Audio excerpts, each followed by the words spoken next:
Hi, I'm Cecilia Yslas, Cecilia and the book I'm reading, fuck, and this is forced literature. This is a book review video. This is our book, Hole in My Life by Jack Cantos. I would say that this book is nonfiction and a memoir, and there is a total of 200 pages in this book, and I think that to sum this up in one sentence, I would say that Hole in My Life is an autobiography by Jack Cantos about his journey in, his life, and how he experienced being a mentally lost, idle teenager to then being a prisoner and finding himself in writing and also being entertained and trying to be a writer. I only read up to 81 pages. I couldn't find any time to read this book at all during this whole entire break. The only times I actually read this book was in school. So honestly, I didn't really learn how to build a reading habit, but I do know that reading, when I want to read uninterrupted, I just like hide myself in like my headphones or like listen to music while reading. It's set in the early 1970s, and our main character is the writer himself, Jack Cantos. The central conflict of this book is Jack making impulsive decisions and not focusing on what like he should be doing, and that's what like led him to prison. So far, what I find interesting in the book is the fact that this is a senior and he's barely an adult and he's living on his own. He's living in a motel while still learning, while applying for college. It's like I can't even imagine myself living alone as a senior. The author, he did not hook me immediately. I feel like during the first pages he like summarized his whole entire like book, because he was talking about like the whole how he went to prison like in a few words, but did not hook me at all. I think the reason why I didn't stay so focused was because of this whole entire break I was doing chores, and my mom, she has work during the day, so I'm like the person like cooking, cleaning, so I don't have time for anything. Actually, what I find interesting is the fact that he's Puerto Rican and he came from like a family like that wasn't like very financially stable, so he had to go back to, I think it was Puerto Rico, to do some work at like this hotel, and they had like room service, so like the hotel would treat them and they would stay in the hotel, they would be with other co-workers, and they just had free rooms. And I found that so interesting, like the hotel rooms, like the hotel gave the workers these rooms, and I mean, you don't really expect workers to be in these rooms, sleep in these rooms, get maids to clean their rooms, you know, like that's possible. Like what? Oh, another interesting one that I have was the fact that like he described him smoking for the first time and like having such regret but not regret at all, like in such an interesting way. So basically he had read so many books. I'm telling you, Jack, he is a dedicated wannabe writer. Like he's a dedicated wannabe writer, and he's read books about how like smoking does people and like all the consequences, but how it feels, but also the consequences, right? And so one of his because at the time he was living in a motel, like I said in the beginning of the video, he was in a job, I think it was like a grocery store and his co-worker, who was I think around his age or probably a little bit older, maybe like 10-20 years older, had invited him to like this house party, but this house party was very much like a reunion, which was a reunion for weed smokers, right? And they were like, I don't know, like the way they sounded to me when I was reading the book, they sounded like white rich kids trying to act all like hood and ghetto and stuff like that. So I was like, like, boy, get out of here. So they had a bong in front of them, but it wasn't working because they put whiskey in it, alcohol in it, like the fuck. So then they were just like kind of upset because they're like, I'm not getting high. And then I think someone gets like a supply or something or some sort, and the coworker, he lets Jack like smoke, and then he was like, whoa. I think what was not interesting was like around page 50 and 51, he was talking about the weather and how it was like bad, but honestly I did not need to know about the weather. Like he was watching a documentary on the Great Hurricane of 1935. Baby boy, how is this relevant? I just didn't find it relevant. Like, what are we doing? The characters so far, I have no idea about how the dad is, the mom or his siblings are, no idea.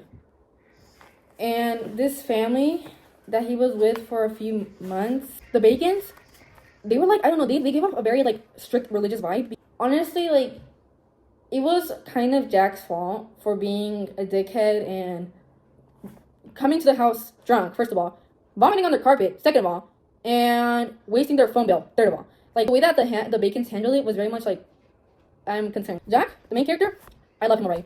My heart goes out to him. I feel so bad for him. Like, the way, like, I don't know, like, I feel like his childhood was pretty nice, but then when he came onto his teens, it's just like everything started falling apart. And the last character I want to mention is Tim. Oh, I hate him. I hate him. Like, okay, so basically, Tim, Jack had 600 in the bank. He took out 300 for something, but I know part of it was for weed, right? Tim was supposedly going to have to go with Jack to give him the weed, but the weed never came. Tim never came. Tim wasn't answering the calls, right? So obviously, like, any person would be like, where is my money? Where is the promises he kept? Where are you? So he wasn't returning calls. So he called his mama. His mama answered. And then he was like, wait, I'm going to use a different person because if I tell his mom, hey, I'm Jack, he's not going to respond, right? So he's like, hey, I'm Dave. And then he falls for it. And he's like, oh, mom, pass me the phone. And like, his mom passes the phone. And he was like, yo, like, what are you doing? And he was like, oh, it's like my mom got me in trouble and like the police has a stash. But it's like, I'll give you your money back. Good thing that Jack already knows that this is a fucking scam and he should leave. During the beginning of the book, the setting was set in Florida. Then when he moved to work, it was in Puerto Rico. Then when he came back, it was back in Florida. And then I'm pretty sure from Florida, he went somewhere else. Don't remember. But I knew he was intrigued in St. Croix because it had opportunities for him to write. But that's a little when things start turning down. I think the human or societal issues that the author is trying to say here, or like trying to address, is consequences to bad actions, bad choices, and also trying to find yourself, self-identity. I feel like those are the most two important here because first it's in the beginning of the story where he is just committing bad choice after bad choice after bad choice. And then from there on, he's just looking into his self-identity, finding himself in prison. I feel like for self-identity, it's like reinforcing my prior opinions and beliefs because back when, like for example, when I was with my boyfriend during summer of 2024, I was all alone. And I think that like, because I was alone, I was more myself. But once I got into school in August, like I started like grabbing other person's personalities and likes and their tones of voices and like their likes, dislikes. And I just gathered them all up and like put them in myself. And I wasn't me anymore. And we kind of just ended because of that. Because it's just like, I feel like being in solitary, like Jack was in prison, helps you find your own identity.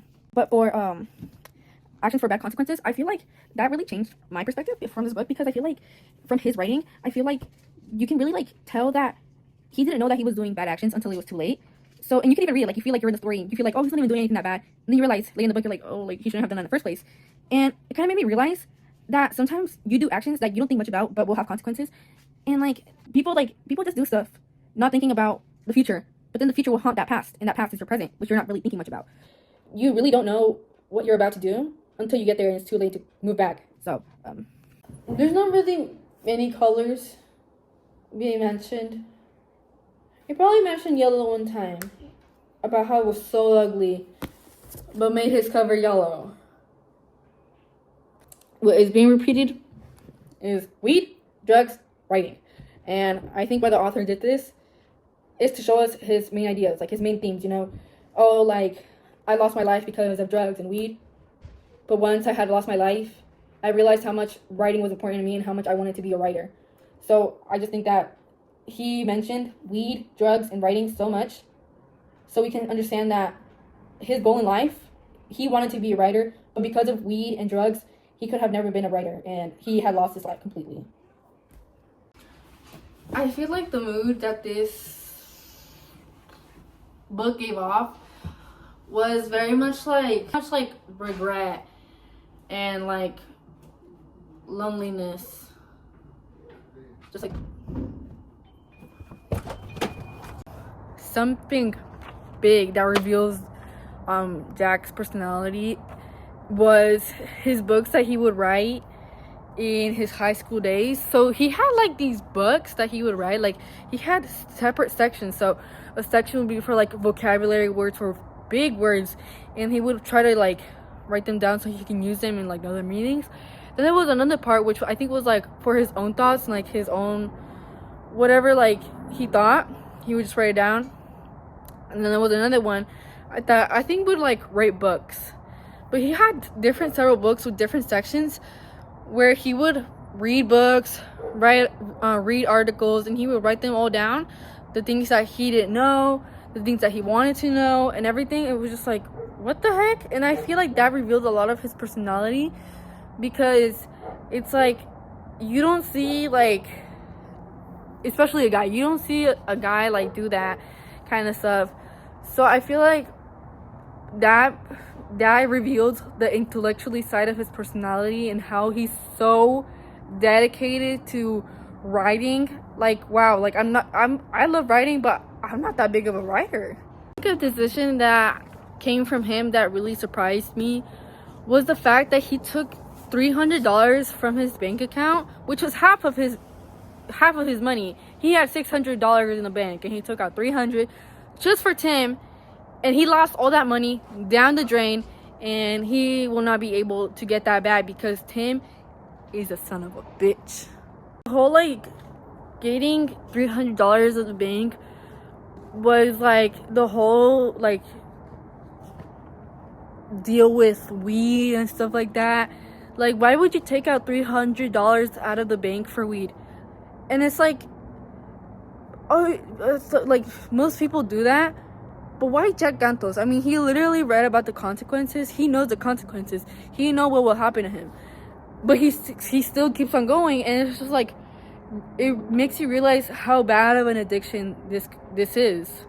I picked my beginning sentences from page 32. I know it's a little bit far, but the first pages, it just really talks about or summarizes kind of the whole entire story. Not really, but kind of. So I picked somewhere along the beginning where I felt was the beginning, which is when he discovers smoking, I guess. He said, "By the time I finished restocking the entire canned vegetable section at work, I convinced I would be a vegetable if I smoked. Yeah, I went to the apartment. Why? For the same reason people climb mountains. It was there and I wanted to try it." I feel like this is one of his writing styles. Like, I know he has another writing style that I'll point out, but I feel like also one of his writing styles is very like metaphorical. Like, he doesn't use a lot of metaphors, but he goes towards it, right? Like, if you can't relate to it, he'll make you relate to something else, right? Or like, he'll use a reference, or like, what I noticed about his writing is that honestly, like, he relates it with so much stuff. Like, he has his references to like types of media or types of actions that you do, like climbing mountains or TV shows. Or books even. He referenced a lot of books, and like, he relates those books to himself, or he relates those shows to himself, or even like what people do, climbing mountains, smoking and climbing mountains, right? So that's one of his writing styles. And also, I think Jack Gantos is a very descriptive writer. Like, he is so descriptive, and it actually, because he's so descriptive, it makes me feel like I'm also with him on this ship, on board. Because he's talking about how the sky is so blue, how the ocean is so blue, and I'm like, whoa, like, I can see where this is going. Like, I've seen this before. I feel like I'm with him, because his writing style is so descriptive. It's just like, damn, like, he writes every single detail. The first sentence that I picked, I think it's like really memorable, because later after that sentence, he's like, it's not like I'm gonna become a better writer after this, and it's like, just with that, I can already, it's like foreshadowing that he's definitely gonna fall into it. He's gonna get into an addiction, and it's just not gonna go well. And you can tell just by that sentence that he was like, oh, like, I just wanted to try it. Where did that lead? Addiction. The middle of where I'm reading so far is, the ship was a strange floating cell, a blue cell, blue sky, blue ocean. We weren't locked in, but there was nowhere to go. And aside from the weather, each day unfolded very much the same. Bright, blinding blue. Him describing how blue the ocean was and how he was locked in, but he wasn't locked in, but he also couldn't go out. I feel like that's really important because it's like explaining, like, just like, I'm in like a very blue place, which I don't want to be here, but there's literally nowhere to go. I can't just jump in the water, swim out, but I can't do that. So it's just like, I really have no option. And I feel like this is so important because you have no option. What you did is already too late. You can't turn back, you can't erase, and now all you're gonna live with is regret. I feel like that sentence is so important to fix his mistakes. It's done. What's done is done. The last sentence that really stood out to me was, the remaining pages were wrinkled and stained from water damage. It smelled salty and a bit like diesel fuel. I loved it and immediately thought it was up to me to record my boat's history, like so many other sea writers had done. I turned the page, smoothed it out with my hand, and got started. I feel like this is also memorable because I feel like this is also memorable because you can see that he takes a lot of inspiration in writing. He'll think of someone who also writes about their journey, and he'll write it like how he did back in his high school days, how he would write his thoughts. Right now, he's also coming back to that place where he's writing about his journey, and I feel like your real life experiences also relate to your thoughts a lot. So I feel like that was really memorable, if that makes sense, because like he wasn't writing for a good minute. Jack was not writing at all. He was really into drugs, and just him finding the inspiration about the whole sea thing, how he was being on a boat and how it must have felt being on a boat, and just writing about it. I feel like a little bit of him got the spark back from when he was in high school and back when he was applying for college and wanted to be in creative writing. I feel like who would enjoy this book is my dad, because he just likes reading in general. He likes reading about changes in people. I mean, I think it was in Atomic Habits when he really started getting getting hooked in books about changes, about a lot of stuff. So I think a book about change and maybe even like regret and his choices that Jack Gantos made would make him really interested. Would I recommend it? Maybe.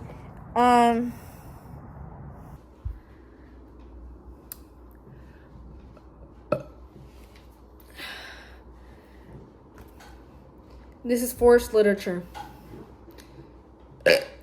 This is forced literature by me, and I'm never doing a book review ever again.